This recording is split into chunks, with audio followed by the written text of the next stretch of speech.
তো আজকে রান্না করব খাসির মাংস। এখানে 3টা আমান, রসুন নিছি, পেঁয়াজ কুচি, দারচিনি, এলাচ, জিরা আর হচ্ছে কিশমিশ। পরিমাণ মতো তেল দিয়ে দিলাম। তো আমার মা বলতেছে অল্প করে তেল দিয়ে, তেলের পরিমাণটা একটু বেশি হয়ে গেছে। আর এখানে সব কিছু দিয়ে দিব। এখন হচ্ছে পরিমাণ মতো লবণটা দিয়ে দিলাম। আমি তেলের মধ্যে হচ্ছে লবণটা আগেই দিয়ে নেই, এতে করে পেঁয়াজের রঙটা তাড়াতাড়ি গাঢ় হয়।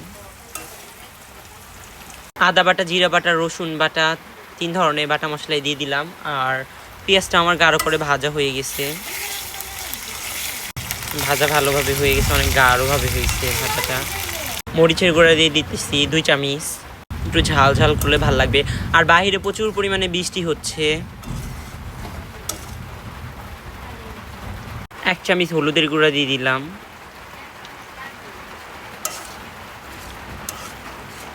তো 1 চামচ ধনিয়ার গুঁড়া দিয়ে দিলাম। মশলাটা ভালোভাবে কষতেছে, আরেক দিক দিয়া হচ্ছে একটা একটা করে মশলা দিয়ে দিছি আমি। মশলাটা ভালোভাবে হচ্ছে কষে গেছে। তো এখন হচ্ছে খাসির মাংসটুকু দিয়ে দিব। এখানে অল্প পরিমাণে খাসির মাংস, 1/2 কেজির মতো।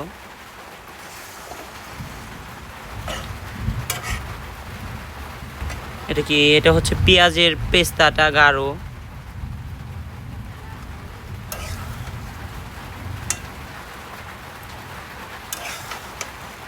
তো মাংসটা এখন ভালোভাবে কষাবো। আর আজকে করবো হচ্ছে খাসির মাংস কষা।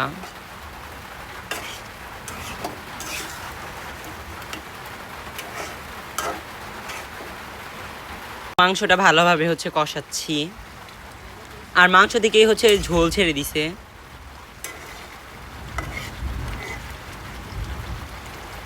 তো গাইস, আমার খাসির মাংস রান্নাটা হয়ে গেছে।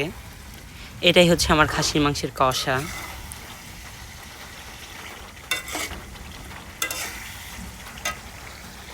এখানে একদল এসে বলবে এটা কি খাসির মাংস, এভাবে রান্না করে, ওভাবে রান্না করে, এর চাইতে তো আমি ভালোভাবে রান্না করি।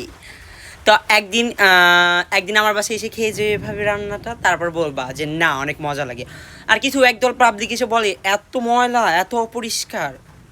ভাই, এখানে আয়সা দেখো যে কোনটা অপরিষ্কার আর কোনটা পরিষ্কার। আর আমি এত পরিষ্কার না, আমি অপরিষ্কার মানুষ। আমি মানুষও কালা, কিন্তু আমার ভিতরটা অনেক সাদা ফকফকা।